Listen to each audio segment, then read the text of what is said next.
Good evening. I'd like to welcome each and every one of you. It's time to call this regular school board meeting of the San Felipe Del Rio Cisd Board of Trustees to order. Today being Monday, August 16th, 2021. Madam Secretary, would you do us the honor of calling roll? Yes, sir. Mr. Contreras? Present. All right. Ms. Guanajuato Webb? Present. Ms. Haynes? Here. Mr. Mesa? Here, Mr. Overfelt? Present. Mr. Smith? not here. Myself, yes. Sir, we have a quorum. Thank you very much. Let the record show that we do have a quorum of board members and that this meeting was duly called in accordance with the Texas Open Meetings Act, Texas Government Code, Chapter 551. At this time, we will have opening ceremonies, first with a moment of silence for personal reflection, followed by the Pledge of Allegiance. Please stand.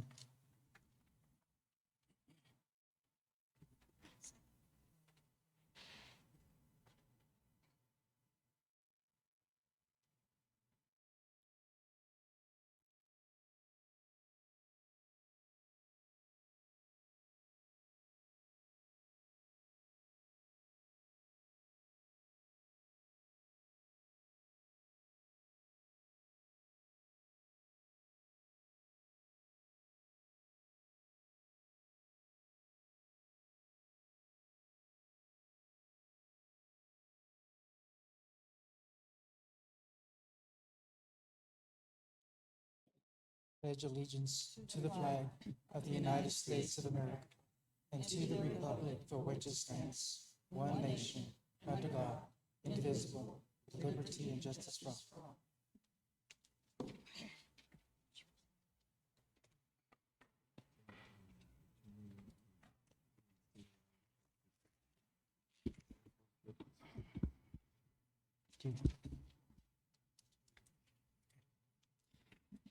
I'd like to ask if we could all keep in our prayers the Pettis family as we sit here today. It wasn't too long ago that we had Dr. Pettis sitting in the audience, and so I ask for your prayers for the family.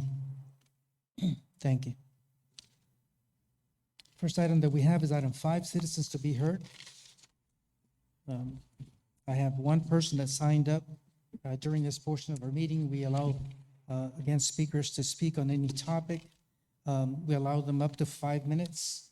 Under the Texas Open Meetings Act, the board is not permitted to discuss or act. We will listen unless it is posted on the agenda. We cannot discuss that. We have a person signed up as Cecilia Hernandez. The topic is I wish to address the hazard of COVID in the elementary schools. Cecilia Hernandez, would you come up to the podium?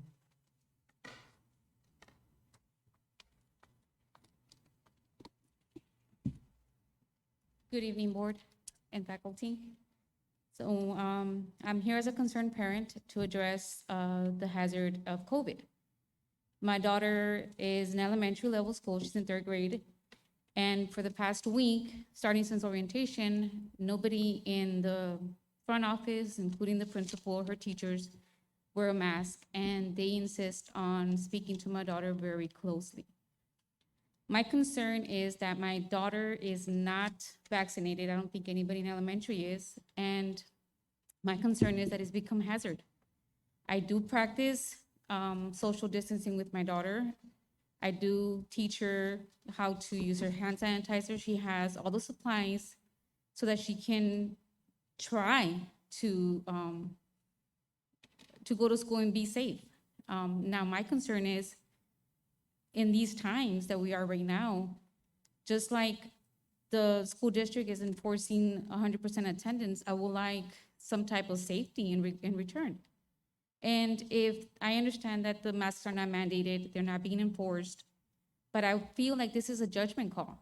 And I feel that at the level, like the principal and other staff, if they're gonna be around children that are vulnerable, I believe the judgment should come from them. There should be a model set for them so their staff can follow, especially if you're gonna be around children and exposing them to the virus, which is still very much, alive.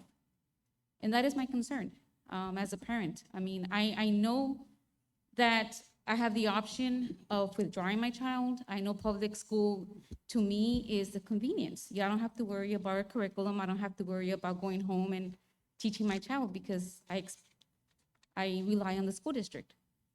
But at this point in time, I just feel that I feel that public school is becoming a hazard. And the fact that there is no mandate of mask or social distancing is just becoming a problem for me. And that is just something I would like the board to consider, only because our elementary children are the ones that are most vulnerable right now.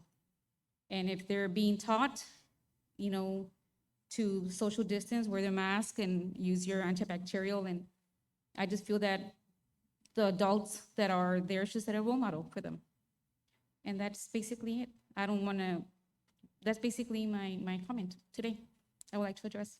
Thank you very much. Thank you.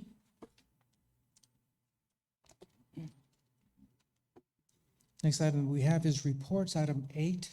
First item that we have, Citizens Committee recommendation, Sandra Hernandez. Good evening, Mr. Mesa, Dr. Rios, and members of the board. I'm going to open up this presentation, if you can bear with me. I'm honored this evening to present to you a report of the Citizens Committee. As you recall, back in early May, the board appointed a 15-member committee to review facilities and projects for the school district. The charge of the committee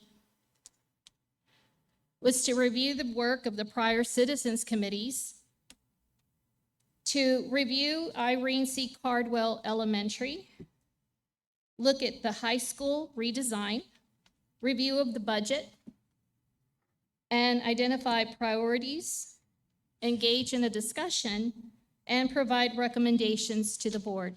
This evening, I have with me 2 committee members, Bishop Frenchie McCrae Sr.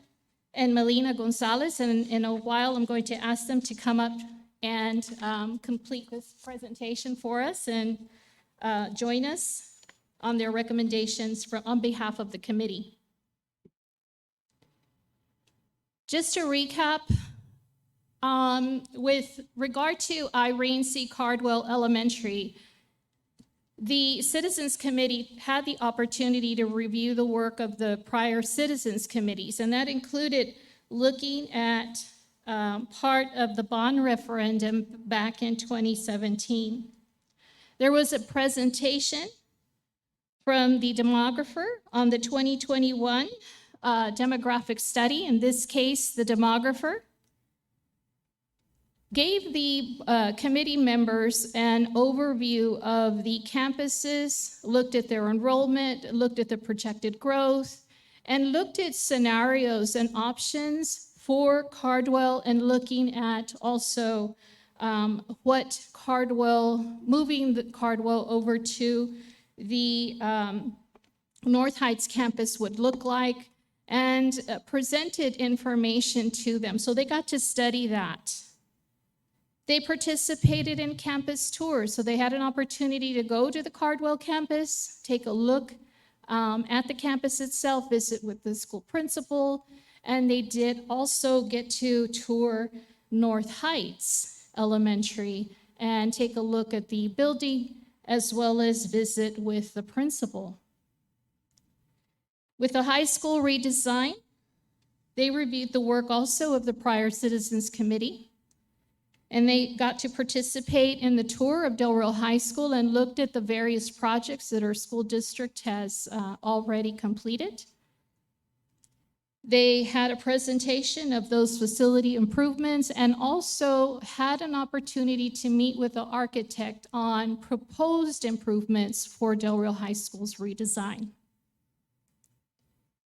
During the discussion of these meetings, the committee was tasked to look at the options. I'm going to bring them back to Irene Cardwell. I'm going to ask Bishop McCrae and Melina to come forward.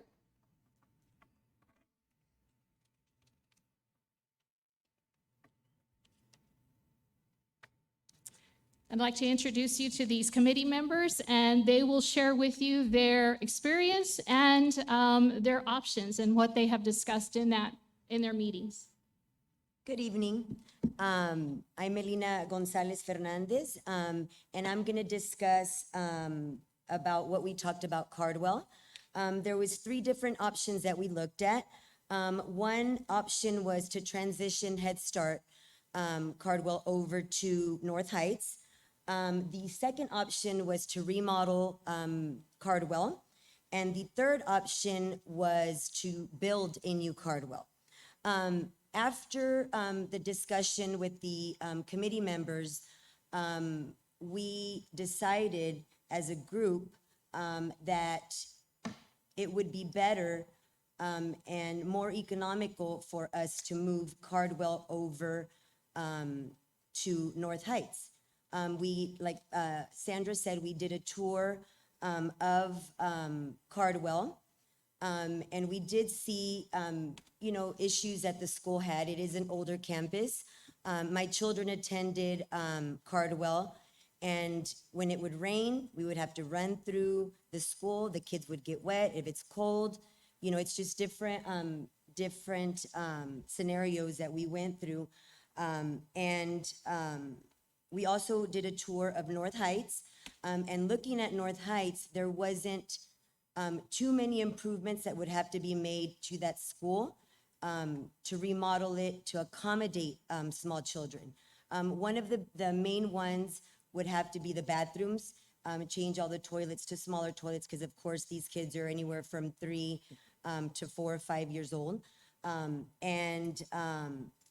And there was also another option to enclose a courtyard in between the gym and one of the main buildings, enclose that so that could be closed off. Another option that we spoke about was closing one of the hallways outside, because there's the main building of North Heights, and that's completely covered, where probably the majority of the classes would be in there, but outside there's also classrooms that the kids would have to walk out, and of course, if it's raining or if it's too cold, they're gonna be out in the elements. We looked at the music room, which was incredible, nice, big area where the kids could go and do music. The art room was very nice. The gym, Cardwell does not have a gym, and the North Heights campus does have a gym already. So after discussing everything, the committee, there was 15 members, and out of the 15, 9 of us voted for for Cardwell to be moved over to North Heights. Okay. To the board, superintendent. It was an honor to serve as a committee member. The main thing I want to talk about is the high school. But before we talk about the high school, we had to deal with Cardwell because it was all about the money.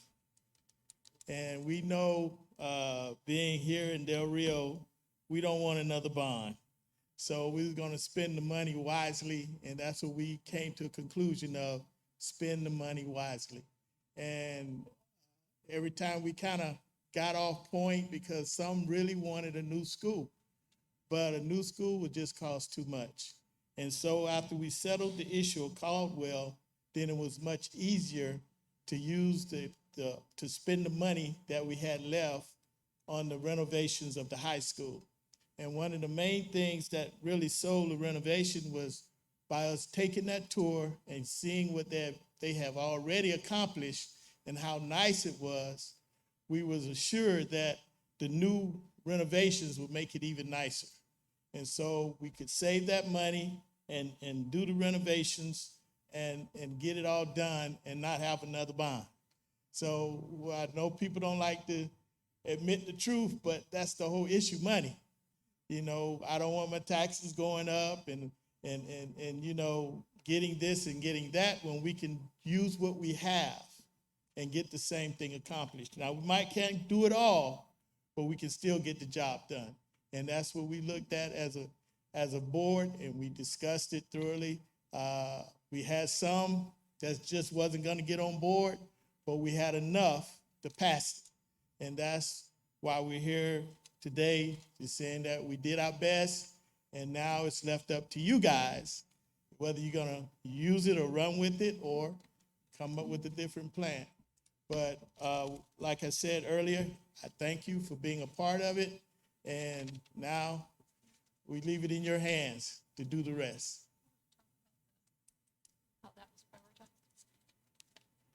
The prioritization of it, we had this, what was it,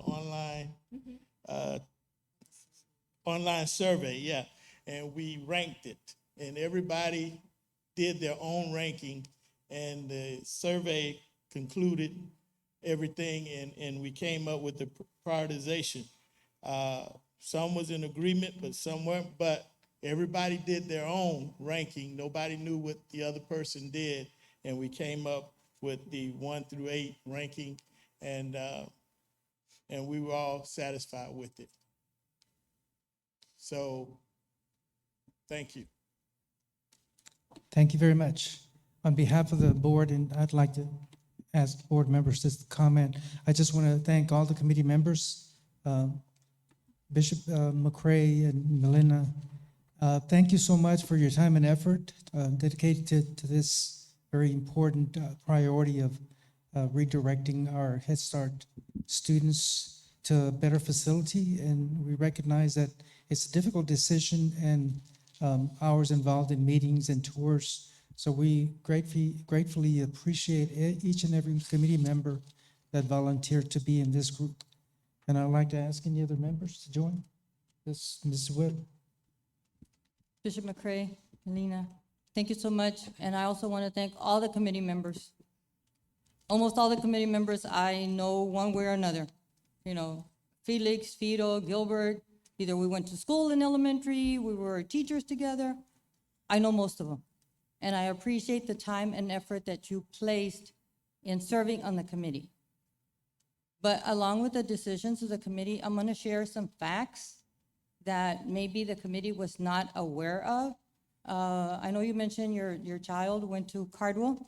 I was at the old Cardwell when it was flooding and water up to our knees. So that's what caused them to move to Eastside. Eastside was a little bit better. Not as bad, but it needed a lot of improvement. But I'm going to state some facts for the board members that might not be aware of it.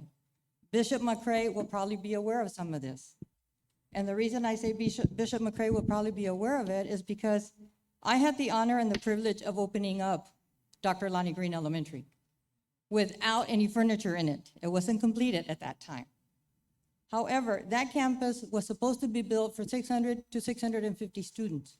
Within the first week of school, we were maxed out. We had to close science labs and make them into classrooms. We had to have science on stage. We even had to propose and build a new wing for Lonnie Green Elementary. The same thing had happened to Buena Vista. That's why Buena Vista has students up to almost 800 students. As a matter of fact, they had 794 prior to the pandemic. Right now, Buena Vista has 757. And Lonnie Green has 750, 712 right now. They had up to 794.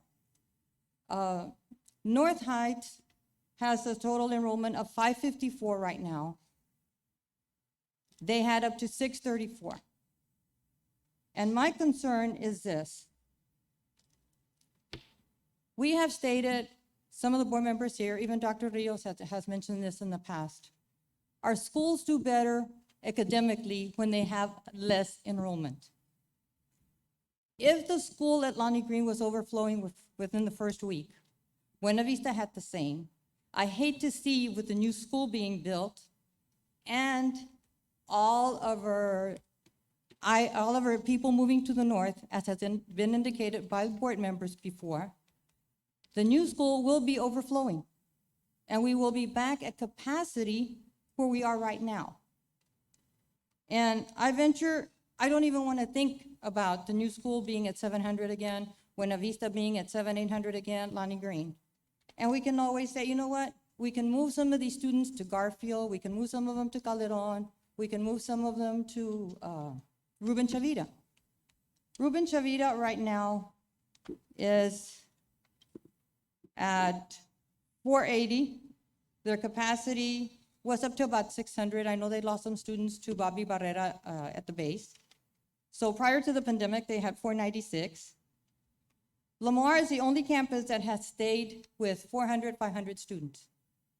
When Cardwell had their peak enrollment, it was like 530 something. We were higher than Lamar, yet the Lamar students were doing a lot better as academic-wise versus the other campuses that were at 700, 650. So these are some of the facts that I know, and you might ask, how do you know that? Well, let me see. I opened up Lonnie Green. I was at Buena Vista. I was at Calderon right after the flood of '89, where we had students from Lamar transferred over, which made that campus overflow. And there again, closed down science labs and opened them on stage. So are we actually looking at the growth of our city? Or like Bishop McCray stated, are we looking at money-wise? You know, what are we doing for the future of our students? Bishop McCray also mentioned, another bond will not pass. That is a given. We cannot go for another bond, it's not gonna pass. So those are the things that I wanted to share and make people aware of the fact that these are facts. These are actual facts that were out there. And again, I really thank you all for taking the time to serve on the committee. Anyone else? Um, Oh, yes, Mr. McCoy. To answer that, the demographic study that was given to us, we included all of that. Not just the money, but we included all that growth and everything with that study.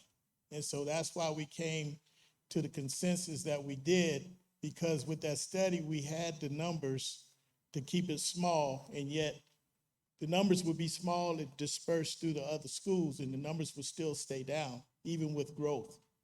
Now, that's the information they gave us. Now, if it's bad information, we only can do as What good you as can. the information we have. I And understand we used that. that information to make the decisions that we made. And it was brought to my attention that there's a Keller subdivision that's growing by the lake. I don't know, I'm not familiar with that subdivision. But that's something else that's going towards It the was lake. all in that study. Okay. It really was all in that study, and that's how we came up with the conclusion that it's more feasible to just move the kids and disperse the other kids. And with the new school, it would absorb everybody and not have an overflow. Just want to reiterate again how important it is for us to make our decision based from committees and everyday citizens and people that reside in our area know it very well. Great work. Thank you again for each and every member. And I think Mr. Contreras wanted to say something. I'll turn it over to you. Yes, I also want to thank you for the time spent on the committee. Really appreciate it. The board, I'm pretty sure appreciates. However, I did want to ask kind of basically what Ms. Webb said. If you took into consideration the demographics and the time that it would take for the school to fill up within how many years, you know, especially in North Heights, considering the current attendance numbers, along with the Cardwell. And then I know that another bond wouldn't pass, but if you consider the option of borrowing the money to build on the school. And then third, if you consider how much money we spent in the high school already in the past few years. You know, I know that prior for me being in the board, you know, we've been remodeling the high school. And then within the past few years, we still keep remodeling the high school. So I'm just asking, did you consider the amount of money we already spent? And did you ever consider, you know, kind of spreading that or enhancing or investing some of that money in other schools? Was that ever a conversation? They did tell us what money was spent when they remodeled the high school. After meeting with the demographic team, and he showed us the rezoning of every, what the rezoning would be, that's why we considered moving Cardwell to North Heights, because like they said previously, the population of each school is gonna decrease once the rezoning is done. It's gonna take up to 2 years for the new elementary to be built, and that is the plan to move Cardwell over at the same time. The same year that the new school opens up, it would be the same year that Cardwell would move over. And that's the information that was given to us. And we're only using the money that the school district already has. We're not going above that. We're using what they have. And that's what made it feasible. Dr. Rios? Mr. Rest, members of the board, so first, just debt of gratitude for everything that was, all the time y'all spent and all the discussion. And it was, maybe the word tense is appropriate, that some of the discussions, but they stuck to the task. Just to comment on some of the questions made by the board, there's probably two very important things. One is that even in 2 years, when the new elementary is built, at this point, the new elementary is not even above an enrollment of 400 students. And that's with all the rezoning. So there will be definitely more years to come where a whole lot of growth can be absorbed there. The second point is that the committee didn't look at what was done for one campus or another campus per se, although they were made aware of the information. What the committee was focused on a lot was, all the students eventually go through our system. If they go to Cardwell, they eventually end up at the high school. If they go through North Heights or Buena Vista, they eventually end up at the high school. So it's benefiting the students' entire education.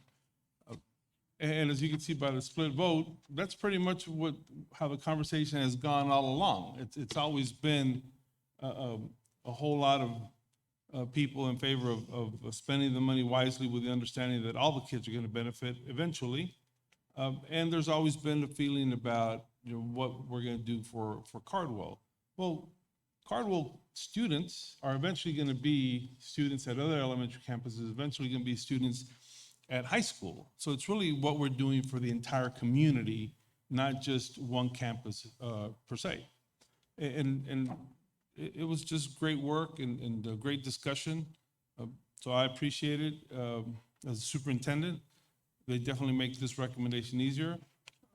The next step, Mr. Mesa, would be next month, we would like to bring a recommendation to engage an architect in the design work, because in order for North Heights to be ready to receive the Cardwell students 2 years from now, the construction would have to occur, I say construction, the remodeling would have to occur some next summer and some the following summer, because we can't very well do everything in one summer.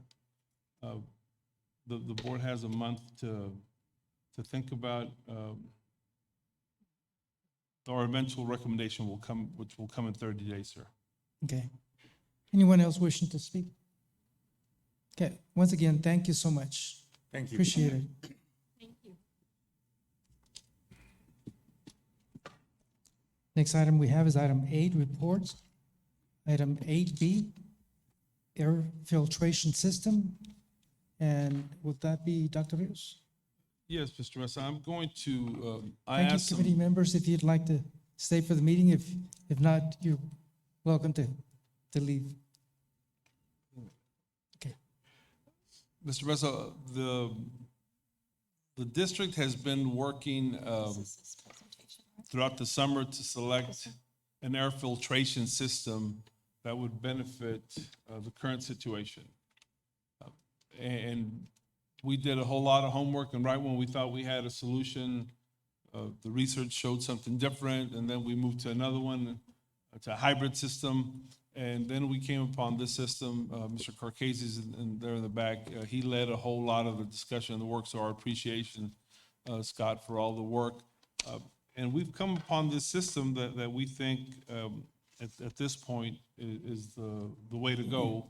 I asked the representatives from Train to come make a presentation. I asked them to come because of the huge investment. It isn't, we're not asking the board to spend $500,000. We're asking the board to spend $2.2 million from federal grants Esser. So something that expensive definitely merits a presentation. And I also asked Mr. Mesa ahead of schedule that if this item comes for a vote, that we pull it out of the consent and that it be voted on apart. So when we come to that point, Mr. Mesa, if F7 will be pulled to vote independently? Just we will vote on it separate. Yes, sir. Okay. So Yes. with that, I'd like to turn it over to our guests and give them all the time they need to make the presentation. Dr. Rios, Mr. Mesa, members of the board, Mr. Carcasi, thank you for allowing us to be here today. My name is Michael Blake. I am the account manager for Train Service. I live in Laredo. But Del Rio, very near and dear to my heart. I actually grew up in Carrizo Springs. My parents currently live here, and I currently have family teaching at the high school. So I've spent a good portion of my life here in Del Rio. I know it well. I told my colleagues here, I apologize that Cripple Creek is not open on Mondays. That's where I wanted to take them. But appreciate you and thank you for all of the business you've given us and the staff you put together that's made this a successful relationship. And as you can see, I've got a team of my colleagues here. There's a lot of information going around, a lot of confusion, a lot of questions. And with that in mind, we have Scott Huffmaster. He's the head of indoor air quality for North America. And we have him here to present what Synexus is, why we've zeroed in on this product. And if you have any questions, he's able to answer. And hopefully this will give you a better idea of why we're representing this product. Thank you, Mike. And board, thank you for having me today. My name is Scott Huffmaster. So born and bred in Texas. I will apologize. I did see a Aggie 12th man towel. Mike and I are both Longhorns, so please don't hold that against us too heavily. With that said, I previously was in a role, let's see if I get this going, working for Train in South Texas. So I had a few years of my career responsible with managing our South Texas offices, Austin, San Antonio, Corpus Christi, Rio Grande Valley, and of course, Laredo. In January of this year, I, inspired by the challenges that we're all facing with the pandemic, was offered an opportunity to support our company around indoor air quality for North America. Took that role in January and have essentially been working in that role since then. What I'm going to talk about today is a specific technology that we have zeroed in on as a company. And I want to first be clear to all in the room, we have several different technologies that we utilize, that we test, that we understand how these things work. As our company, we've spent over $1 million testing all these things at a third-party lab. We continue to test because we're trying to be a part of the solution. Coming into this, we all hope to have a silver bullet for COVID, whether that be a vaccination, that now we're having challenges with breakthrough, whether that be a filter in your room, whatever that thing may be. And what we're finding out is there's a whole lot of different things out there. And I will tell you, this is the one that has stood above all. You heard earlier, I asked my coworker Raymond to turn off that Hipaa filter that's a little bit loud over there because those things can be loud. You have to put air through them. What you'll actually see are 3 of these devices around the room, here on the floor and a couple on the side, which is this dry hydrogen generator. So I'm going to talk about that, and I will take answers as we go. So what is Synexus? What is dry hydrogen peroxide? So Synexus is the manufacturer of the device that you're seeing right here. This device creates what's called dry hydrogen peroxide in the air. What that is doing is taking the oxygen you're breathing and the water vapor that's in the air, and it's creating and changing state into a gas form of hydrogen peroxide. We all are very familiar with hydrogen peroxide. If you have a cut, you pour hydrogen peroxide on it. If you need to clean your mouth, you might gargle with hydrogen peroxide. We actually have hydrogen peroxide inherent into our lungs. As we breathe, there's already hydrogen peroxide in our bodies. So for that reason, some question, does this work? And is it safe? So the company, Synexus, partnered with Train late last year. It was one of the technologies that we tested and showed to have the highest efficacy of any device we tested.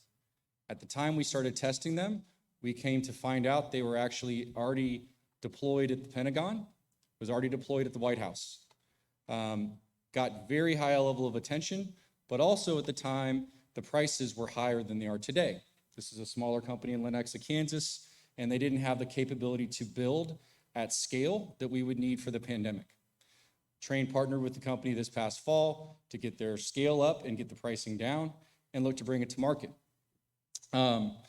So essentially, what this is doing, creating something in the air that's going to actively deactivate an airborne pathogen before it has to go to a filter to be removed from the air, before it has to go through an air handling unit across a UV light or into a filter.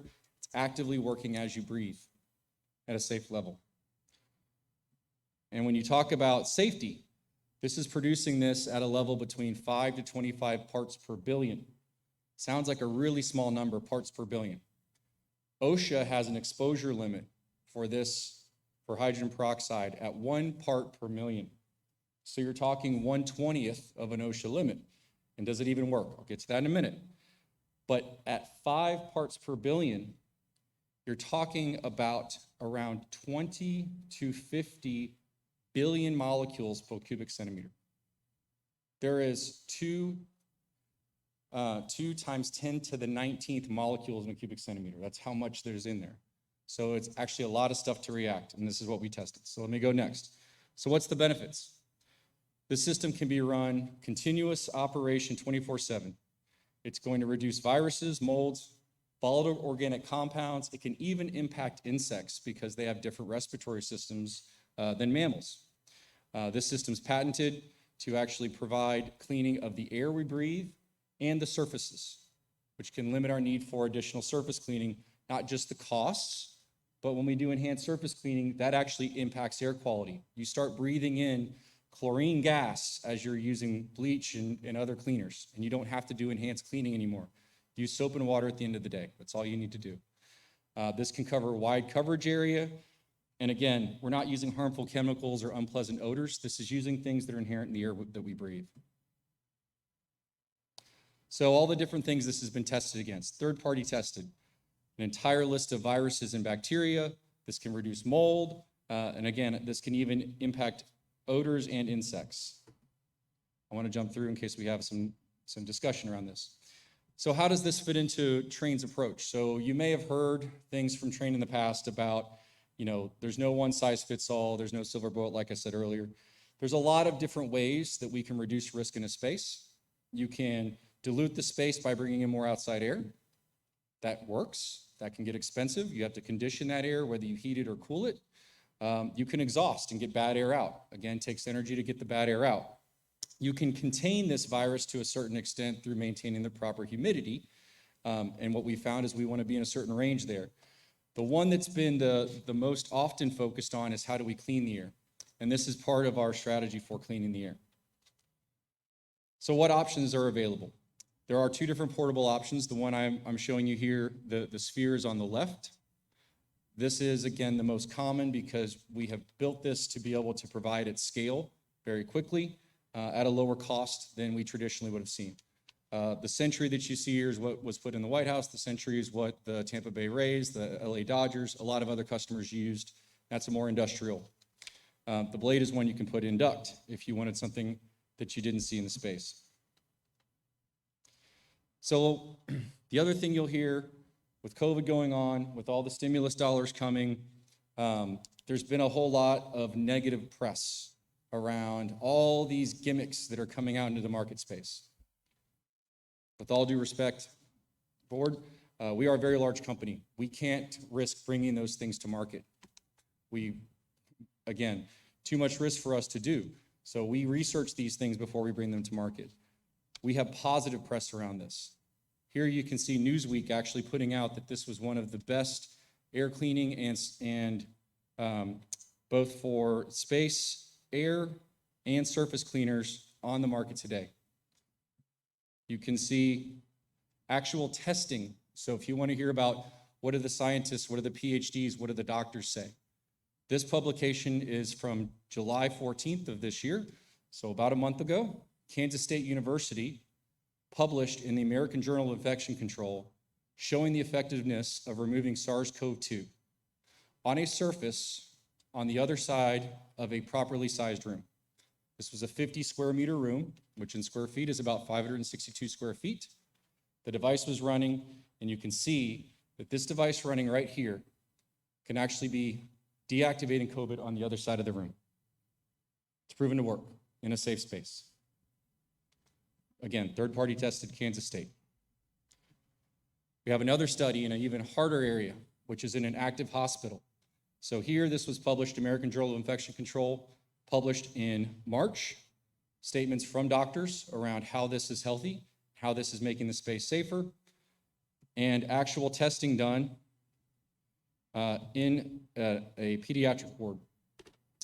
The other one that you'll hear, and this is an important piece as well, with stimulus dollars, Texas Education Agency actually put some specific language around if you're doing an indoor air quality device, you have to ensure efficacy and you have to ensure safety. They reference both CDC language around efficacy and safety, as well as EPA language.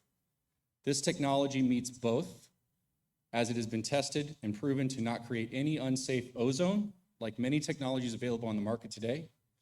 It is the only UL 2998 listed device with proven third-party testing that can get through all of that language put in place by the Texas Education Agency in their FAQ. If you go to their FAQ, go to item 112, and you'll see the exact statement from the Texas Education Agency. Pricing for this. Now, you can say this in a lot of different ways. Is this expensive? Is this cheap? It really depends on how you look at this. You're looking at around $200 per person that walks into your school. You have a little over 10,000 students here at San Felipe del Rio, from my understanding. Plus, you've got staff that come into these buildings, and what you're able to do with that to invest in making your building safer, reduce shutdowns, and get that confidence back. Bring your kids in. I know someone spoke earlier about concern in elementary schools. I compare that to what the school district my daughter goes to and the tears that my wife was in this weekend when she read that Austin ISD put a little miniature HEPA filter in the room, and that's all they're going to do for my kids.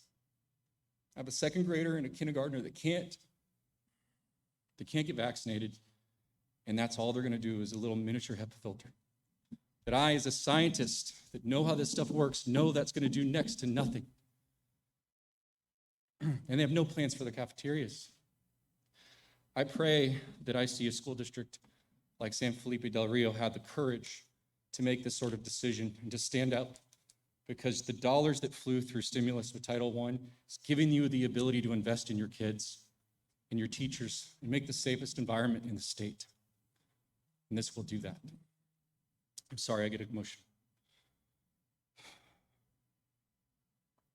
Okay, that is the last slide. So that I will take any questions that you may have around this technology and this proposal. Board members?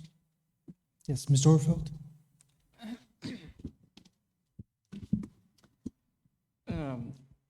I was looking it up while you were talking, American Journal reference there and some other stuff. I know on the RFQ, it says for, I guess, the spheres, a MERV 11 Yes.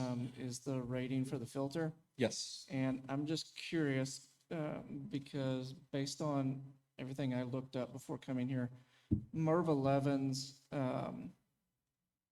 you know, they rate it in the better category, but they don't put it in the category of a MERV 17 or higher that deals with actual virus and stuff like that. So I guess my question is, why the lower MERV rating when we are dealing with a virus as opposed to a MERV 17 through 20, or what would be a HEPA 13, 14, or a U15, U16? Sure. So if I show you how this works, the way this device works, it's actually putting active dry hydrogen peroxide in gas phase into the space. The filter that is on this device is not there to do air filtering. This does not work based on how much air flows through it. The way this works is based on the light shining on a photocatalyst that creates the dry hydrogen molecules that survive on average 60 minutes in the space, allowing time to disperse. That filter is only there to prevent the catalyst from getting covered in reducing the catalyst effectiveness. This is not meant to be a replacement for filtration. So from a particle removal standpoint, you're still going to need at least a MERV 8 in your existing HVAC units to remove those particles. Again, this is not for allergens specifically. This is not targeted for taking those particles out of the air. This is a biodefense system to deactivate pathogens, viruses, mold, bacteria in the air and on surfaces. So it does not work based on air flowing through it. It works based on the air discharging. Okay, appreciate that. I know the RFQ also states about replacement of the UV light every, I think it's 2 years. Yes, sir. What's a ballpark on a UV light per unit? The UV light is just over $100. Okay, So all in, you're talking around $400 per unit per year for full function of the device. okay, Now, one thing to understand, again, this is something that you can invest in long-term, keep more kids in seats, keep kids from being sick post-COVID, whatever that may be, or whatever that may look like. I don't know, a soothsayer. But it's also a big difference from an energy consumption standpoint.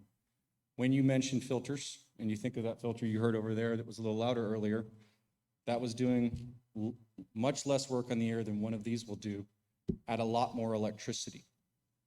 Because to take things out of the air, pull them through and use a fan takes a lot of electricity. So the other advantage to this is you're talking 1/5 to 1/10 the energy use to get a similar effectiveness on air, because it's using a UV bulb and creating that gas phase hydrogen in the air. okay. So in a standard classroom of say 20 by 20, with one of the spheres, are they going to be wall mounted, or are they going to be floor mount, or kind of like it is there? So, yeah. I'll speak up a little bit. So here, there are 4 screws on the back. There's a bracket. Okay. Out on the wall. One of the advantages right now is we can actually, because we ramped up production and then COVID kind of went away for a little bit, or went down, whatever we want to say. We've built up that capacity. We actually are able to get these on site within a few weeks. And from the time you get it on site, you plug it in the wall, you turn it on, and then you coordinate a time to come in and source power. So again, you can see it plugs into the wall today. The recommendation is, as quickly as you can, mount it on a wall, source 120 volt power to it. You're going to size it for about 80 watts on full speed, but you're going to run it probably around 30 to 40 watts for it to be at standard usage. It doesn't use a whole lot of energy. Okay, thank you. So last question, and then I'll yield, Mr. President. You talk about it running at max or at 80 watts or 30 watts. In a standard classroom, 20 by 20, how long would it take to doing its thing, process the air in the room? So it doesn't work the way that a clean air delivery rate works in the way that we think of that. This is processing from the time you breathe air out. It's processing in the room that you're in right now. Mm-hmm. So the speed at which this responds is much more quickly. When you actually look again at the third-party stuff I've got on the screen right now, what they showed and what Kansas State showed, we weren't involved in this study. What Kansas State showed was a 98.7% reduction in 120 minutes. Good deal. I appreciate it. Other board members? I have one. Would you be able to provide us a list of either entities like city, hospitals, county, that already has this type of filtration system? Absolutely. Yeah, again, extensive list is already out there. This research was from the Kansas State University. They've already implemented, they implemented before COVID because they had a mold issue in their dorms. And then they saw considerably lower case rates of COVID in those dorms compared to their general population. University of Oklahoma implemented this in their dorms last year. Again, we actually have the ex-chief from the White House on record of their choice of this technology above every other technology that they reviewed and they implemented in the White House. School district-wise, several on the list. In the state of Texas, the list is short. My daughter's preschool has it, okay? in Austin because I spent time there with them. But again, the stimulus dollars took a bit longer to flow in our state. Sadly, I've been working in other states a little bit. They got their dollars a little bit sooner. But there are several references, and yes, sir, I can absolutely provide that list. There are many. Anyone else? Dr. Rios? Mr. Mesa, they have already provided a list, so they have it and we have it, and we looked at some of these entities already. Okay. Most recent, Laredo ISD actually had their press release this morning that they were, based on last week's board meeting, planning to move forward with this technology in Laredo. We're trying our best to do whatever we can to help our students, and being that we don't have a vaccine for elementary. I appreciate the parent that came up today. It's a concern for all of us, and the one thing that we keep in mind is, we don't want to go to virtual lessons because it's not the same. Our students are not learning, they're not in the classroom, and so we're trying our best to make sure that every student that we have here is safe. We truly appreciate the presentation tonight, Thank you, and sir. we will act on it later on. Thank you, sir. Thank Thank you you very all. much.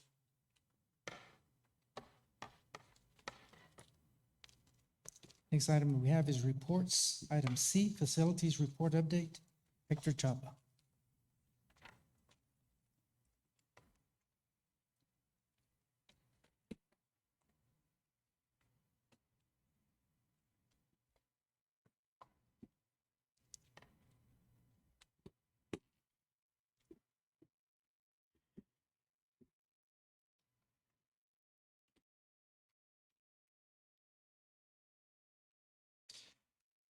Good evening, Mr. Mesa, Dr. Rios, board members.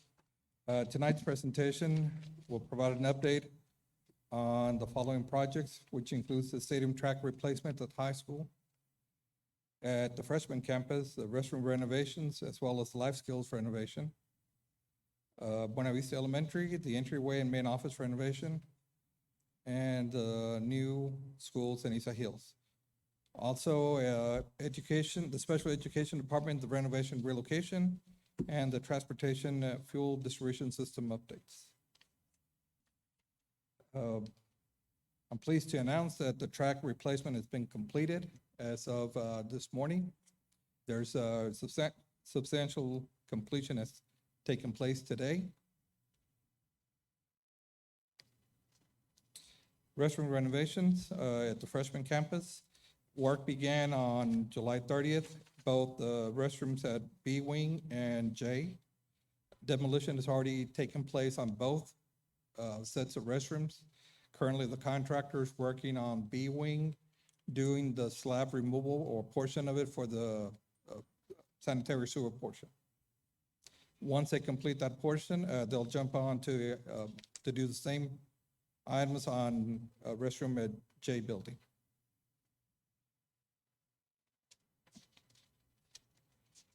Life skills renovation. Windows have been installed. Contractors currently working on the welding for the clear story, which is scheduled to be installed sometime next week. Substantial completion is supposed to take place latter part of September.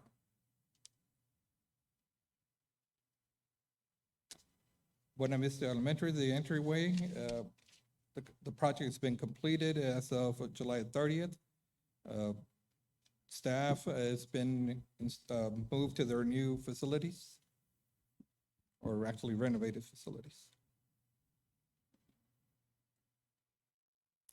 Elementary, the contractor continues to backfill. They're currently working on the 8th layer of dirt for the select backfill. 2 more layers, and they should begin on the foundation work.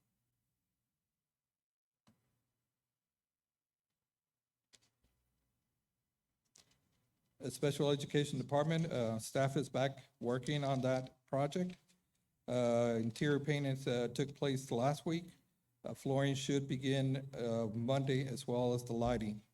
We're looking at moving staff on the 13th of September. The first week in September, we're looking at putting the furniture together so we can relocate staff.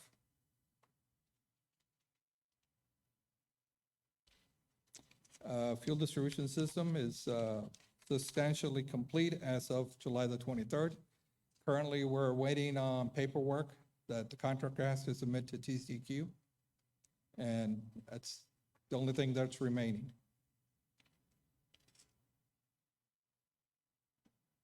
Any questions? Anyone with a question? I'm eager to look at the, especially high school. I think that was record time. It's a lot of work to be done there. And I know it's not 100%, but if it's mostly complete, I mean, it's great. The high school track? Yeah, well, it is wonderful, and I hope that you all get a chance to see it.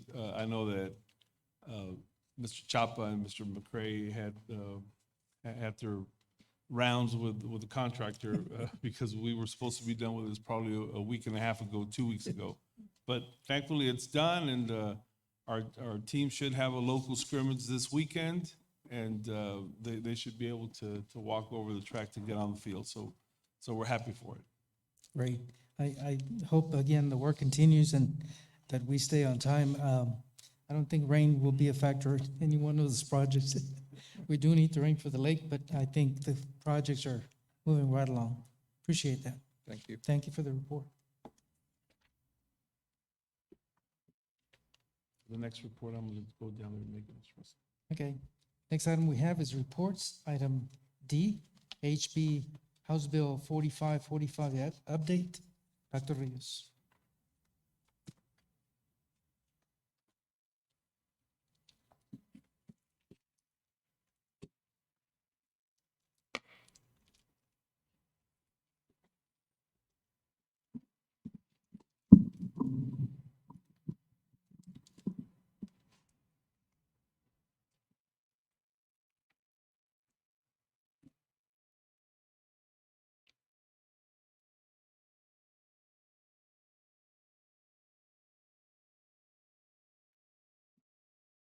Mr. Mesa, members of the board, usually it would be Ms. Gomez that would make the presentation on instruction. Today, I'm going to fill in for her. We're going to talk about House Bill 4545 and the implementation of it through our district. House Bill 4545 is probably the first bill in a long time that goes in and tells us about methods. Although they don't use that word, they tell us about methods, methodology, and how we're going to intervene with kids. It taxes the school system a whole lot, but if we implement it correctly, the outcome should be huge. We're excited about it. To say that we're not worried about the work would probably be lying, because it does involve a whole lot of work, both from the leaders that are going to organize it to the implementers that are going to deliver to the students. This statute is effective this year, and it does a few things. For one, 5th and 8th graders, formerly known as the SSI grades, will require grade placement committees be conducted in a different format. In a little bit, we're going to talk about it. They're no longer going to retest. 5th and 8th graders are going to test one time, and that is it. But what we have to do with the students after they fail, that's very involved. We will be required to have accelerated instructional practices for any student who fails the STAR EOC from grades 3 through 8. We're going to talk a little bit about that. And the students who we work with, it'll be on a one teacher or one instructional aide to 3 students ratio, so a 1-to-3 ratio. That's huge, and we should have the same tutor work with the students consistently. So it's almost like case management. It isn't like today you go to tutoring with this teacher, and tomorrow let's see if I can get you on this other teacher. They want us to, as much as possible, provide the interventions of 1-to-3 with the same teacher. It's a whole lot of work, particularly given the number of students that have failed STAR. But if you can imagine providing these type of services to a student should yield much higher results in the future. Like I said, it begins this year. It has to be supplemental instruction. We're gonna talk about it in the next slide. Something huge. Parents can request a teacher. In the past, we've had parents request teachers way back in May before the school year starts. And it gets to be very taxing. Now, even though everybody may request a teacher, we should give priority to the students that have failed the test. So if all of you, 6 members on the dais, requested a teacher, and then along came a 7th parent and requested a teacher, but that room was already filled, well, that 7th parent whose child failed the STAR test would have priority. And again, that's just getting very laser-like focus on the needs of the student. 5, grade placement committees. Only math and reading assessment opportunities, grades 5th and 8th. I talked about that. Only one opportunity to take the test, no more retesting. Supplemental instruction, it's targeted for those skills. It's in addition to the instruction they would normally receive. It's not to be scheduled, so in other words, we can't pull students out of other instruction. We shouldn't pull them out of reading. We shouldn't put them out of PE or art. This has to be aside. So unless we figure a way to provide it during the day, like in the past we had the RAM period, okay, you can't be pulling them out of electives. So the principals, they've all been developing their plans on how they're going to deliver these interventions. Should be provided no less than once per week, 30 minutes, up to 30 hours a school year. Effective instructional materials for supplemental instruction. No more than 3 students in a small group. That's huge. The Accelerated Learning Committee, okay, every student who failed a test, not just 5th and 8th graders, should have an accelerated learning community. We talked with the principals this past week, so they're organizing their staff to see who's going to head the committee so that we can get them going just as soon as possible. We should try to include the teacher that instructed the student when they previously failed. We talked about this with the regions. It's kind of difficult. If you're a 4th grade teacher having the instructional learning committee, it's going to be hard to get that 3rd grade teacher in there, particularly given the number of students, but we should give it a good faith effort. The plan should detail the areas of accelerated instruction needed by the student, and it has to be documented in writing. Principals met with their ELA and math teachers as part of the staff development sessions this last spring. They started working on the data to start organizing their groups. Again, considering that, if you consider that let's just say 55% of the students in grade level passed, at least 45% of the students, 45% out of, let's just say that school has 5 3rd grade classes, or 4 3rd grade classes, at 22, that is well over 40 students, closer to 50 students that are going to need these small groups. So that's a lot of work. They started filling out these forms so we can track the students. Our goal is to begin the interventions now, even ahead of having the committees in place, and continue this to provide a whole lot of success to our students. So again, it's a lot of work, but this is one piece of legislation that talked to us specifically about how to intervene. Any questions from the board? Questions? I have a question. Mr. You said Gonzalez? they can only retest once on the math and reading. Can you go back to the few slides? Yeah, they used to be able to retest twice, sir. So what happens next? But now they don't retest.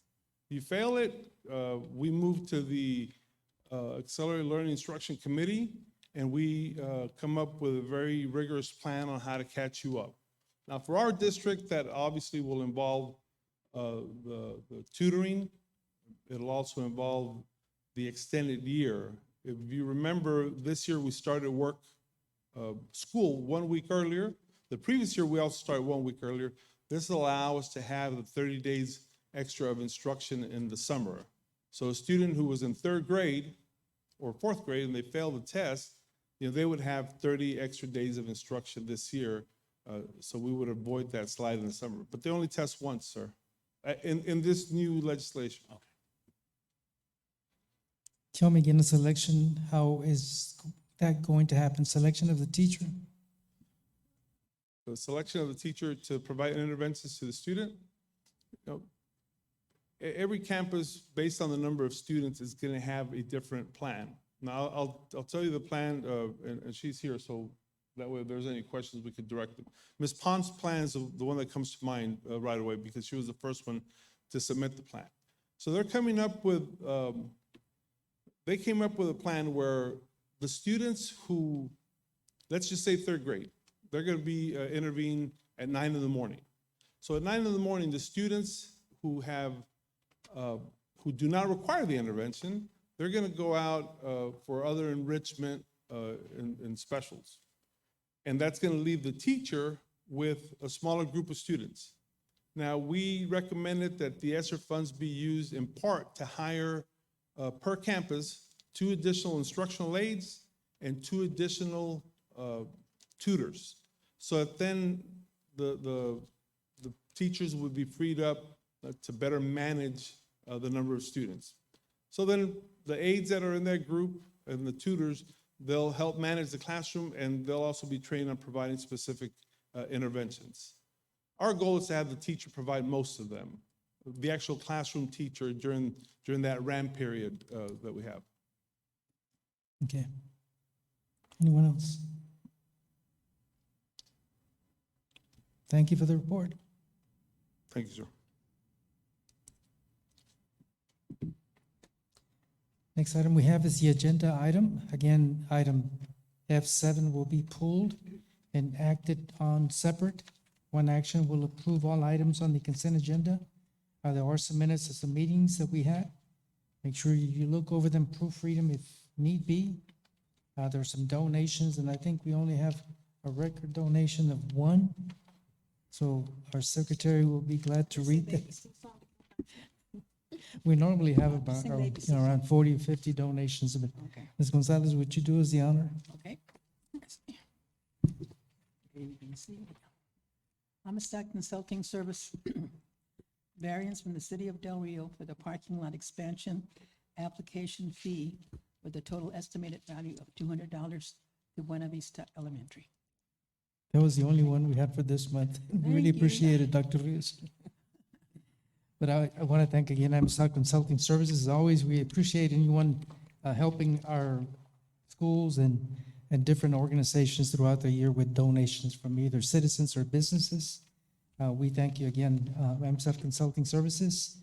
Again, I'll ask the board members if there's any other item besides F7 that we are going to pull out. If you have any other questions, now would be the time for you to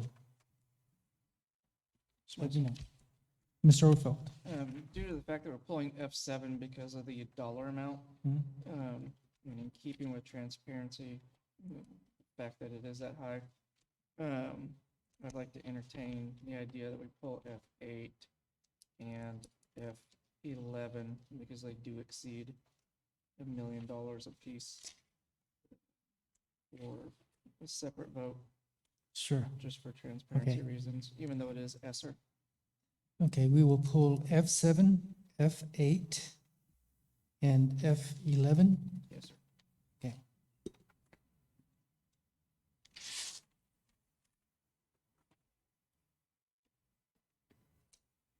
Anyone else?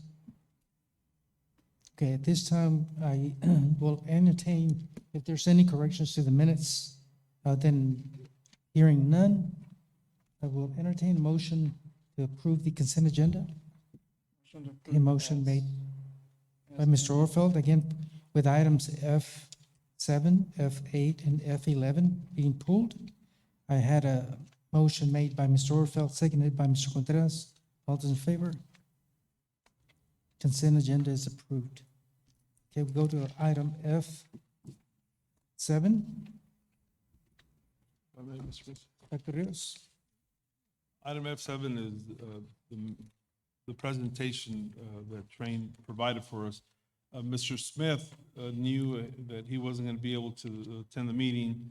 So in advance, I shared the presentation with him and went back and forth on some questions that he had asked, and the representatives from Train provided the responses. Mr. Smith wanted the board to know that he understood the need for it. He was a little worried because of the newness of everything, but that he would be supportive of the board's decision should they choose to allocate the $2.3 million for the system.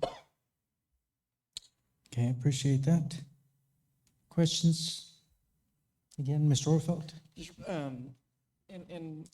Again, looking over the RFQ and the amount or the number of pieces that we're buying there, remind me how many spheres and other pieces, and how are we allocating that across the district? So each one of these devices covers as much as 1,000 square feet at a standard ceiling height. So typically you'd have one per classroom. Now, when you look at your cafeteria or auditorium areas, gymnasiums, that's where you may need more than one device. As you can see in this room, we have multiple devices. Certainly those areas can be more closely looked at. We typically look more closely at the cafeterias, again, because when it's raining outside or the conditions aren't appropriate, we'll be taking off our masks and eating together. But from a proposal standpoint, this includes 1,000 devices, which was the estimate provided to us for the number of devices needed to cover all schools in the school district. Mr. Casey did a count, and he came up with 1,000 devices that would cover every classroom space that's being used. Additionally, cafeterias and libraries, et cetera. So, Okay, so basically every occupied room yes. is going to have something. Sure. It's perfect. And one other comment I would make is this would allow the ability, as you focus on future work, whether that be bond dollars or stimulus dollars, to focus on efficiency, because this is going to have your safety covered. I did hear challenges around additional buildings, et cetera, as I listened at the beginning of this meeting. This does allow you that flexibility. Yes, sir. And Dr. Rios, I'm sure that you've looked at warranties and defects and all those questions that we normally ask. Yes, sir. We looked at we specifically asked about the warranties, and we asked about the maintenance costs going forward, because that's one of the questions that Mr. Smith had, because we are going to have to replace the bulbs eventually, and they listed the number of parts that we were going to have to replace. So we looked at all that. Again, we studied all the reports left and right. Again, Scott spent a whole lot of time organizing it for us, and then we were able to review it.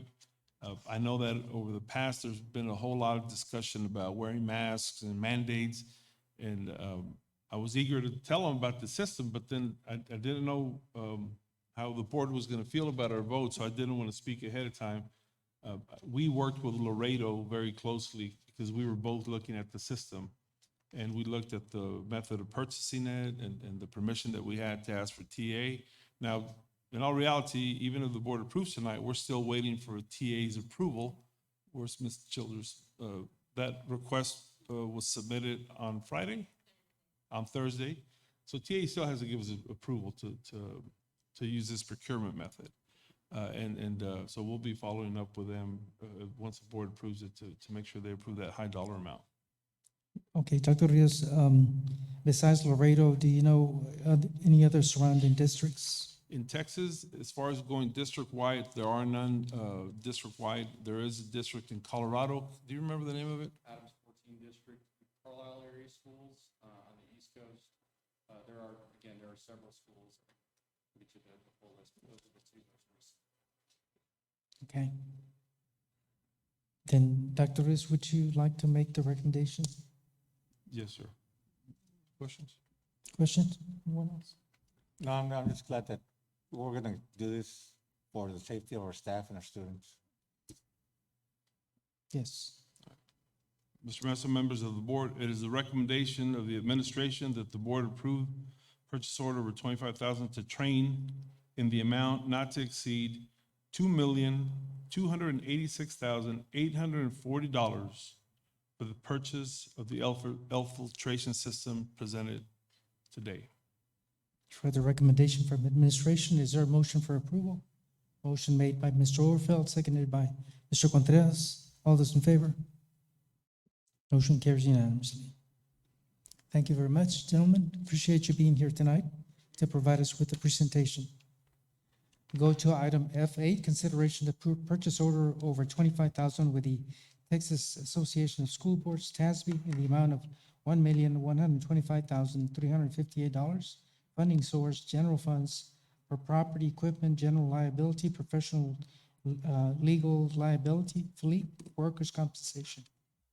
Dr. Rios? So, Mr. Mesa, this is that time of the year where we renew our insurance policies that we have with TASB. In preparation for this recommendation, we sought lower bids.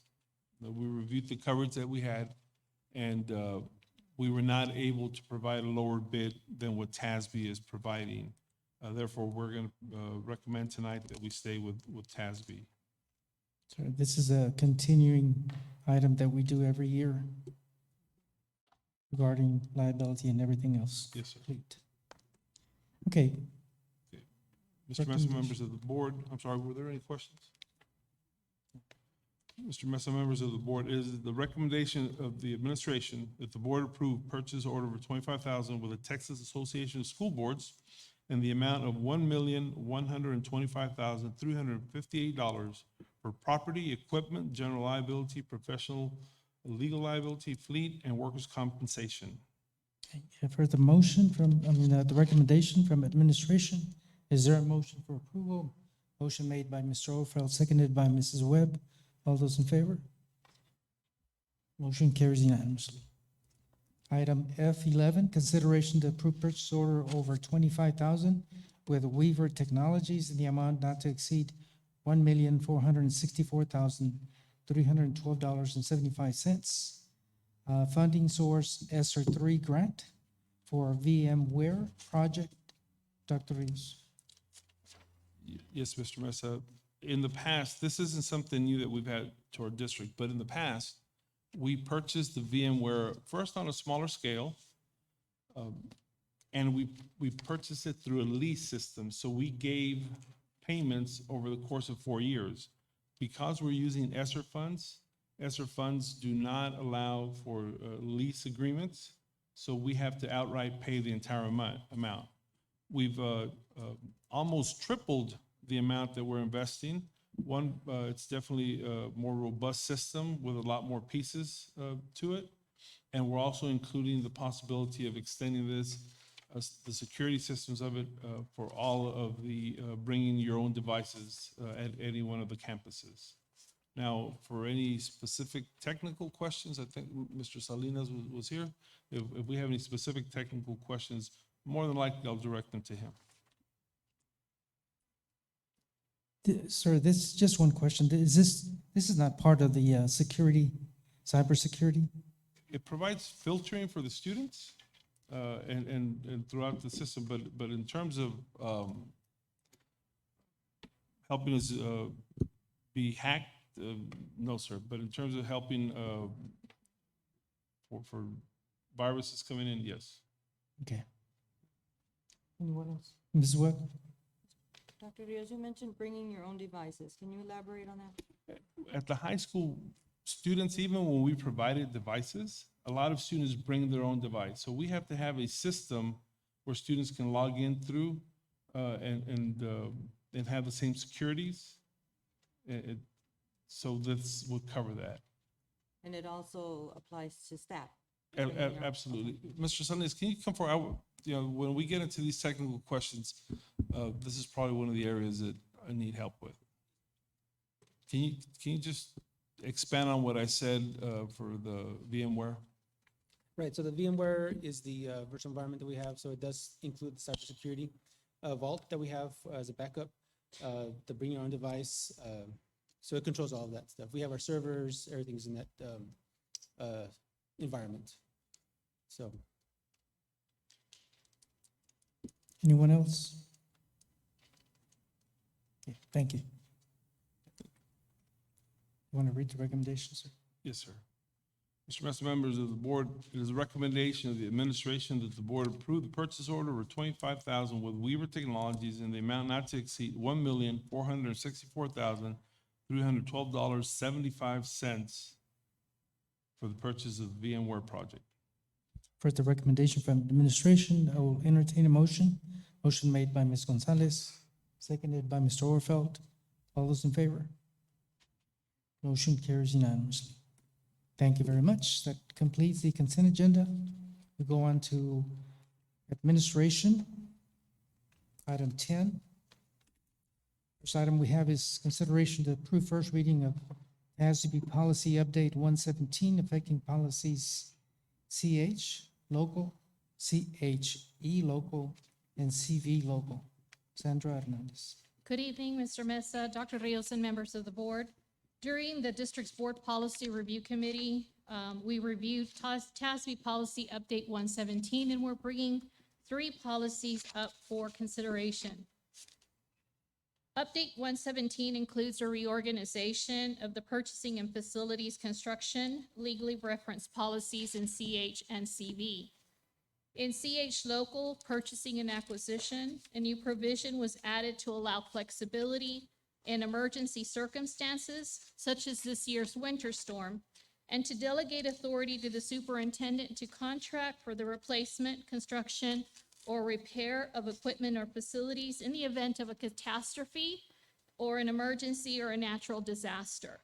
So the added language in this draft provides provisions which aligns with practices and procedures for this provision. In the district's locally developed provision regarding vendors, contracting board members has relocated to CH Local. Thus, the recommendation for policy CHE is for deletion because it will be moved to CH Local. And then finally, the third policy for ease of reference and to align with recommended changes at CH Local, the delegation to the superintendent for emergency contracting, a note was added to this particular policy for those provisions.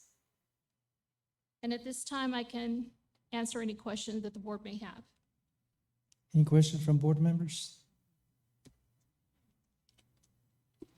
I think we understand pretty much. I know that there was one that we will approve later on. Yes, sir. Next. DEC Local will be brought next time. Okay. Then recommendation? Yes, sir. It is a recommendation of the administration that the Board of Trustees approve the first reading of TASB Policy Update 117, affecting policy CH Local, purchasing and acquisition, the deletion of CHE Local, purchase and acquisition, vendor relations, and the approval of the draft for CV Local, facilities construction as described. You've heard the recommendation from administration. Is there a motion for approval? Motion made by Mrs. Webb, seconded by Mr. Orfeld. All those in favor? Motion carries unanimously. Thank you very much, Sandra. Item 10B, consideration to approve the 2021 TASB delegate and alternate. That would be me. Ms. Gonzalez, you will be attending the TASB convention. Could you be our delegate? And Mrs. Webb, would you be the alternate in case Ms. Gonzalez were not able to make it? Okay, we will designate again Mrs. Diana Gonzalez as a TASB delegate and alternate being Linda Webb.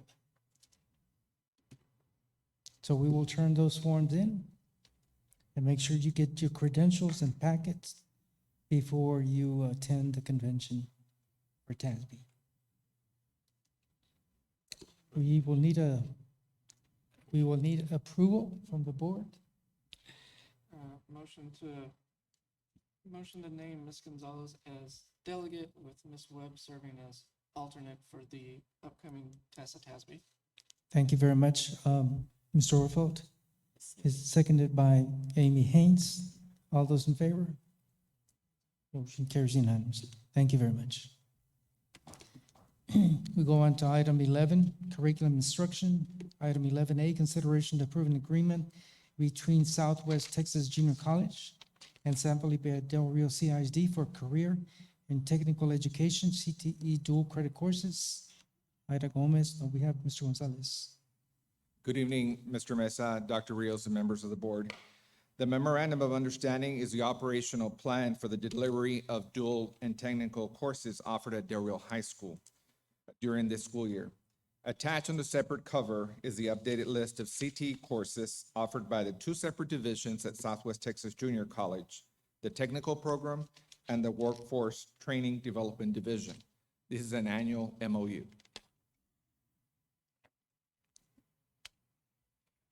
Any questions? Questions from board members? As always, we're grateful to have that relationship with Southwest Texas Junior College. Would you read the recommendation, Mr. Gonzalez? It is a recommendation of the administration that the Board of Trustees approve the superintendent of schools to sign the MOU agreement with Southwest Texas Junior College as presented. Thank you very much. I will now ask for a motion to approve that. Motion made by Mrs. Webb, seconded by Mr. Contreras. All those in favor? Motion carries unanimously. Thank you. Thank you very much. Item 11B, consideration to approve the retired CTE supplies, materials, equipment, and furniture as surplus. Mr. Gonzalez. Again, Mr. Mesa, Dr. Rios, and members of the board, we were approached by a CTE high school in Ciudad Acuña called Centro de Bachillerato Industrial y Servicios, or also known as CEVETIS. CEVETIS school offers high school courses that include CTE, similar to what we have here in our school district. They are expanding their courses by offering a new health science program, nursing program. The nursing program will be the first in Ciudad Acuña that already has 180 students interested in the field. Our school district received a request from their school administration to assist them with any donations of supplies, equipment, and furniture that we no longer use. We have verified that these items are deemed as no value to the CT department and no other use to other district campuses or office locations. Attached on the separate cover is a list of items that CTE has available and are of no value to our program or district.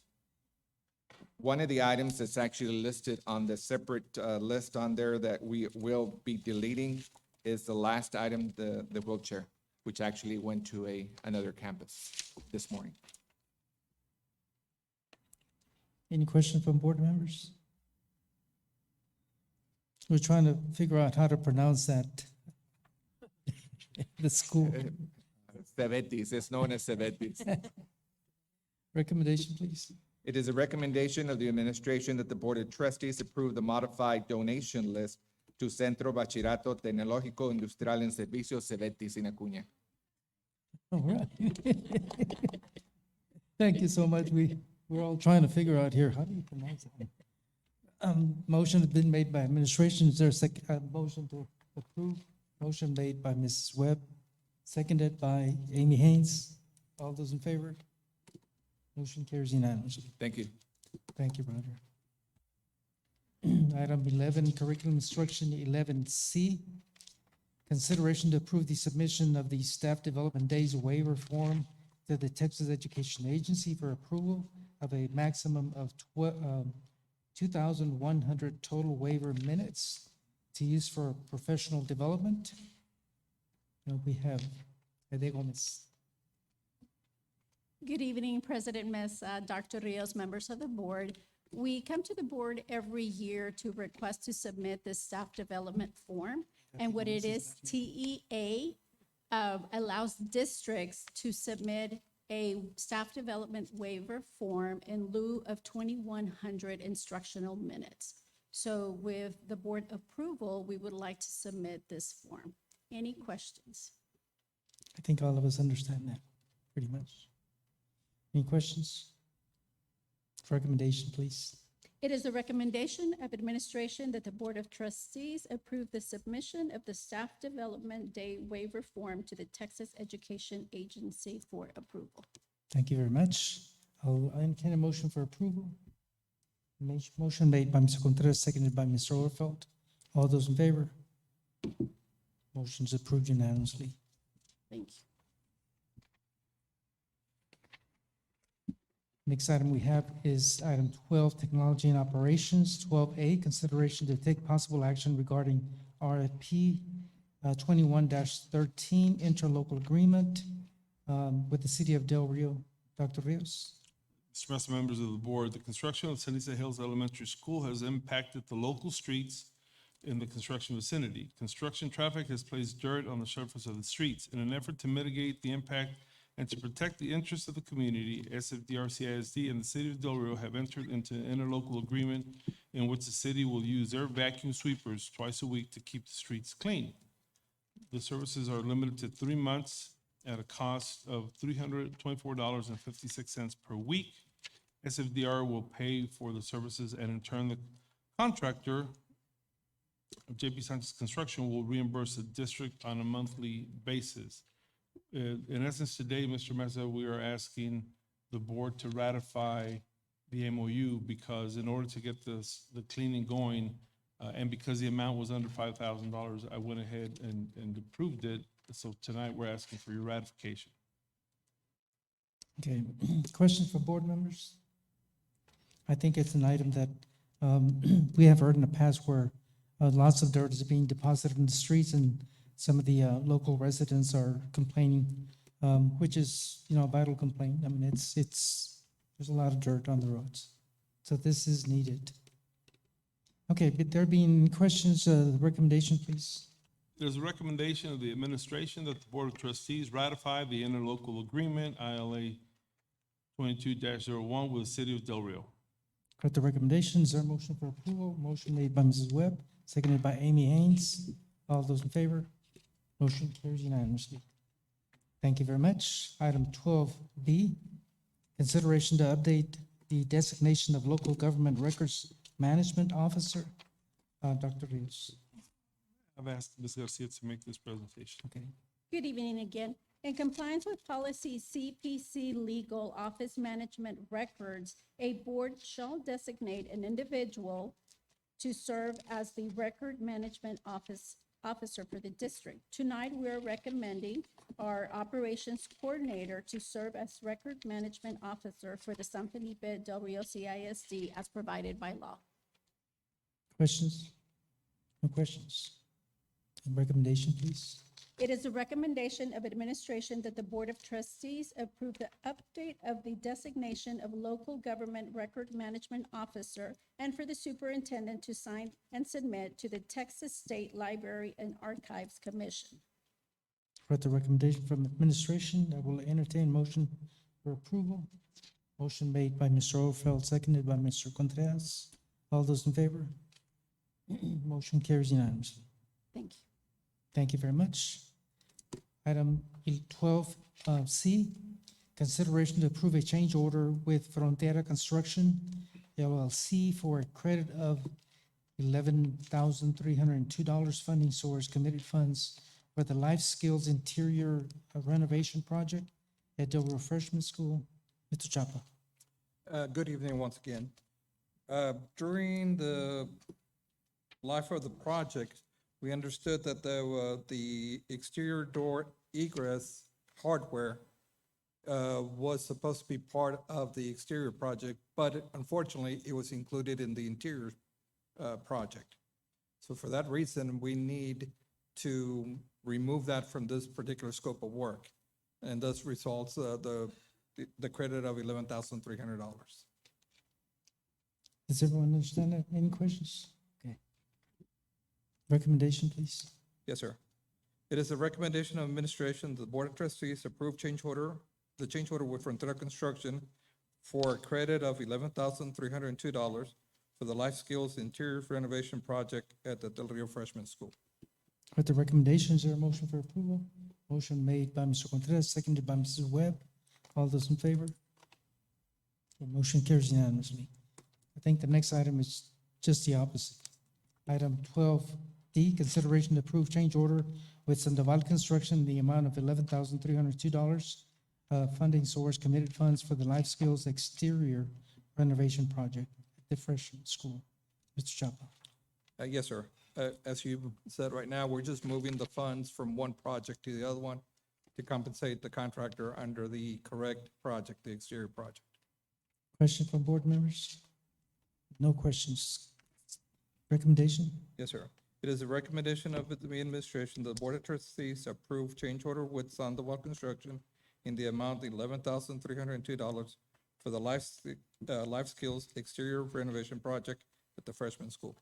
Thank you very much. Is there a motion from the board? Motion made by Mr. Contreras, seconded by Mr. Orfeld. All those in favor? Motion carries unanimously. Thank you. Thank you.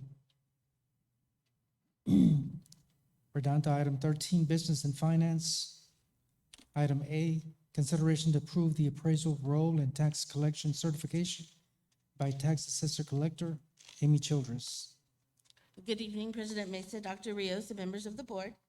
The Chief Appraiser, Sherry Sheedy, for the Val Verde County Appraisal District submitted the 2021 Certified Appraisal Roll showing the total appraised, assessed, and taxable values of all property and the total taxable value of new property. Attached is the certification by Elodia Garcia, the Assessor Collector of Taxes for Val Verde County, of the anticipated collection rate and the total estimated amount collectible. And at this time, I would like to read that letter. Yes. Right. To Amy Childress, Chief Financial Officer from Elodia Garcia, Val Verde County Tax Assessor Collector. In regards to the certification of the 2021 anticipated collection rate and the total estimated amount collectible.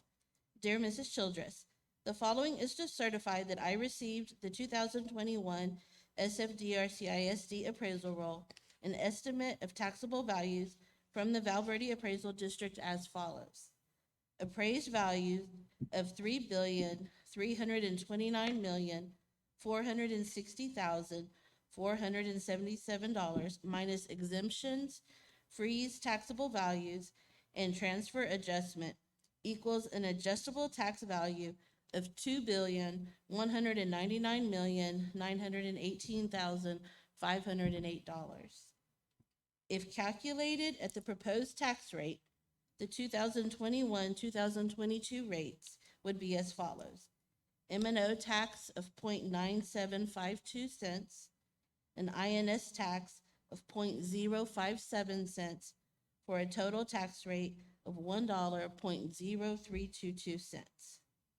When applying the M&O tax rate to the taxable value with an anticipated collection rate of 100%, the total M&O tax collection is $22,671,546. When applying the INS rate to the taxable value and an anticipated collection rate of 100%, the total INS tax collection is $1,325,142. Signed, Elodia Garcia. Any questions from board members? Recommendation, please. Yes, sir. It is the recommendation of the administration that the Board of Trustees approve the district's anticipated collection rate and the total estimated amount collectible as presented by Elodia Garcia. Thank you very much. Is there a motion from the board to approve? Motion made by Mr. Orfeld, seconded by Mr. Contreras. All those in favor? Motion carries unanimously. Thank you very much. And next item 13B, consideration to adopt the 2021-2022 ordinance setting the M&O tax rate at 0.95200 and the INS tax rate at 0.05700 for a total of $1.0322. Amy Childress. Yes, sir. Good evening. On June 9th, 2021, and June 10th, 2021, a public notice was published in the 8:30 Times and the Uvalde Leader News to discuss the school district's budget and tax rate. The public hearing was held on June 21st of 2021. Included, Mr. Mesa has it, is section 26.05 of the Property Tax Code, which provides the steps required for adoption of the tax rate and the statements that must be included in the ordinance to adopt the tax rate. And if you could just read the ordinance, please, sir. Any questions? Recommendation, please. Could you please read the ordinance into record first? Sorry. The ordinance. Yeah.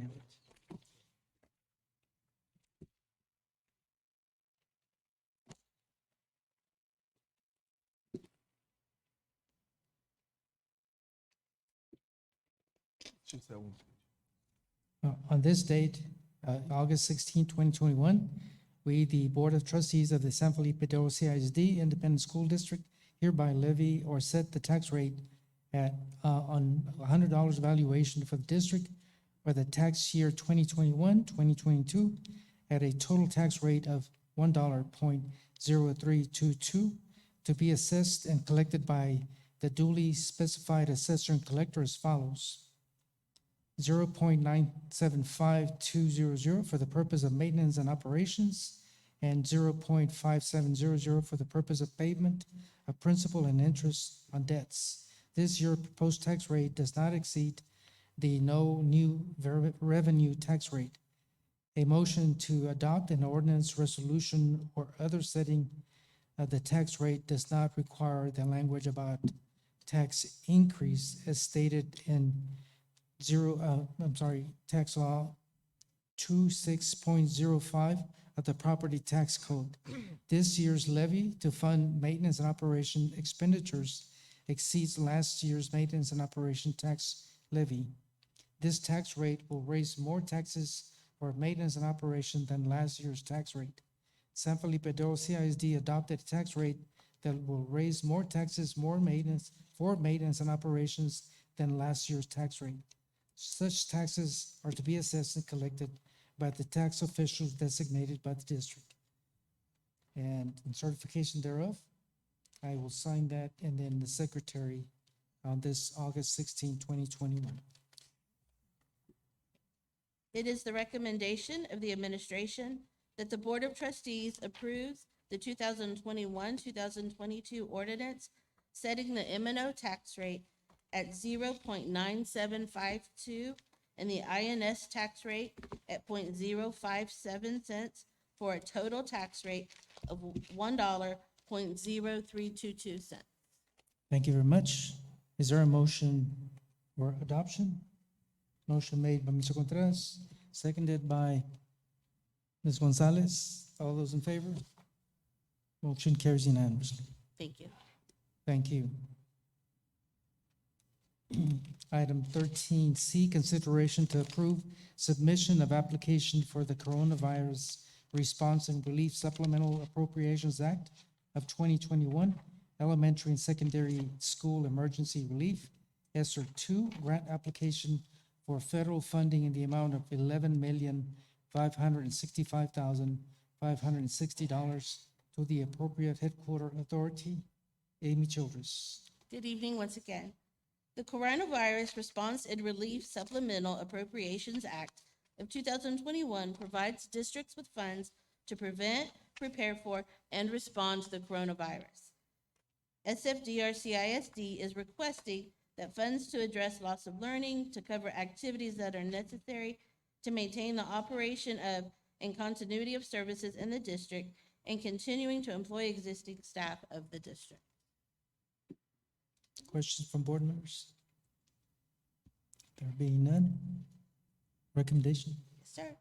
It is the recommendation of the administration that the Board of Trustees approve the submittal of the Coronavirus Response and Relief Supplemental Appropriations Act of 2021, Elementary and Secondary School Emergency Relief, Esser 2, grant application in the amount of $11,565,560 for the funding to prevent, prepare for, and respond to the coronavirus to the appropriated headquarter authority as presented.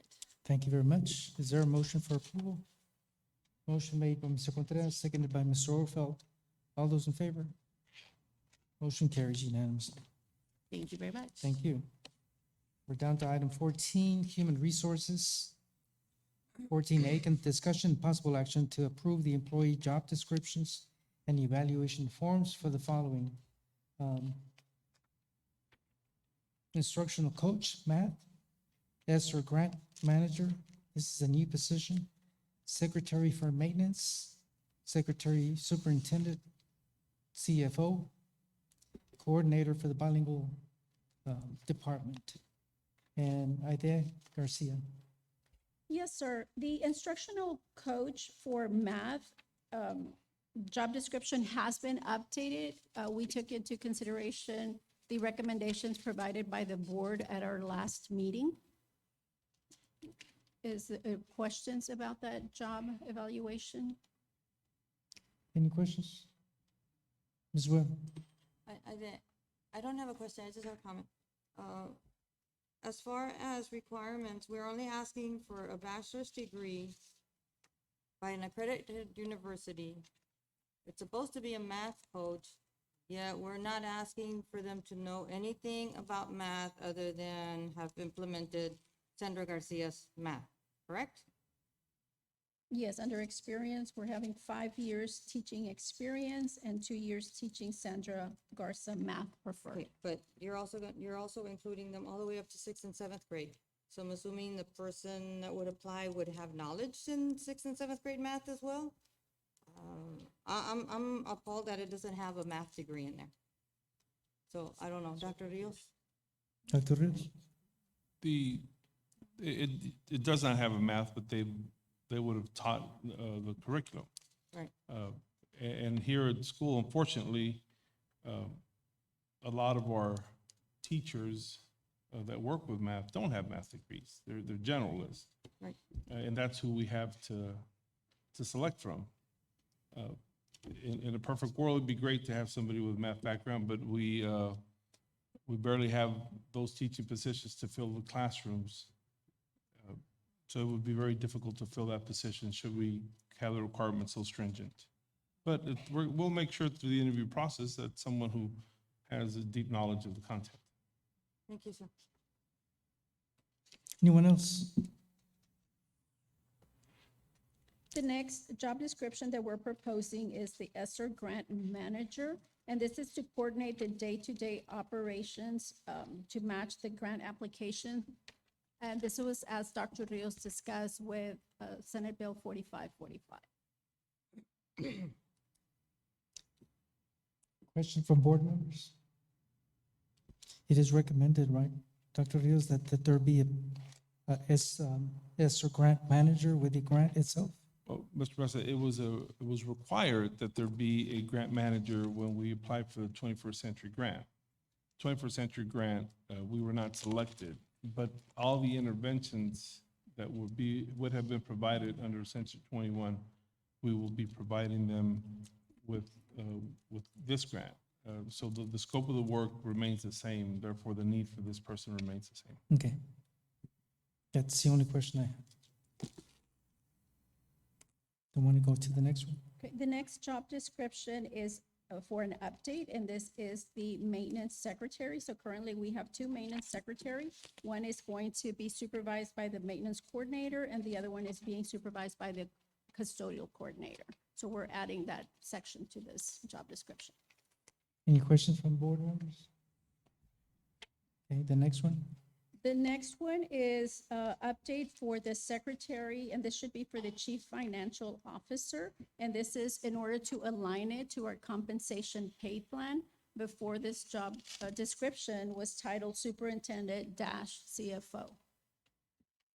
So this would be a separate one. It's just an update. So currently it reads Superintendent CFO, so it's just going to be the CFO secretary. Okay. Questions? Next one. And the last job description that we're presenting tonight is the coordinator for Bilingual program. And this one, it's again to match the title for our compensation pay plan. It's Curriculum Coordinator Bilingual ESL. This one is now being supervised under the Director of Bilingual Programs. And the other change that was recommended was under the Texas Mid-Management Certificate or other appropriate Texas Principal Certification preferred. And they're requesting that change just to have a larger pool since there wasn't any this last 2 months that it was posted. Any questions from board members?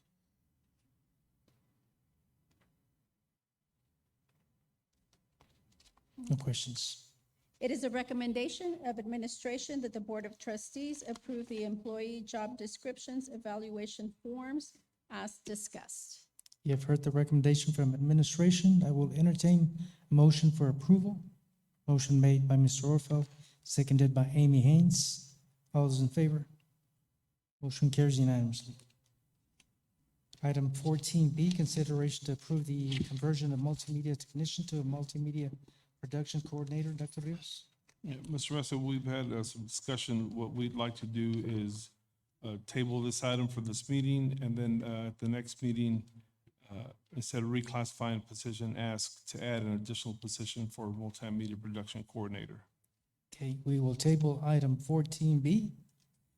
Therefore, the time is 7:51 p.m.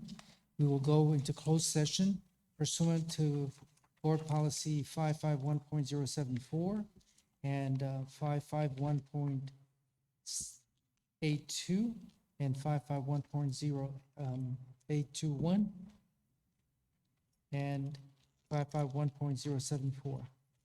No action will be taken in executive session. If an action is required, it will be taken upon reconvening into open session. We're now in executive session. Okay, the time is 9:02 p.m. We're going to reconvene into open session. No action was taken in executive session. We're down to item 18A, consideration to approve the personnel report to include the following: new hires, district vacancies, retirements, resignations. Right there, Garcia. Good evening again. It is the recommendation of administration that the Board of Trustees approve the resignations, vacancies, and following new personnel. Ana Suarez, fifth grade teacher at Buena Vista Elementary. Eduardo Garcia, first grade teacher at Buena Vista Elementary. Anitza Rodriguez, third grade teacher at Dr. Lonnie Green Elementary. Susana Almaraz, fourth grade teacher at North Heights Elementary. Audrey Rodriguez, first grade teacher at Roberto Bobby Barrera Elementary. Maria Burkowski, MAPS teacher at Blended Academy. And Diana Samaripa Villarreal, art teacher at San Felipe Memorial Middle School. You've heard the recommendation. Is there a motion for approval? Motion made by Contreras, seconded by Mrs. Webb. All those in favor? Motion carries unanimously. Item 18B, consideration to approve the position of temporary early college high school principal. Aide Garcia.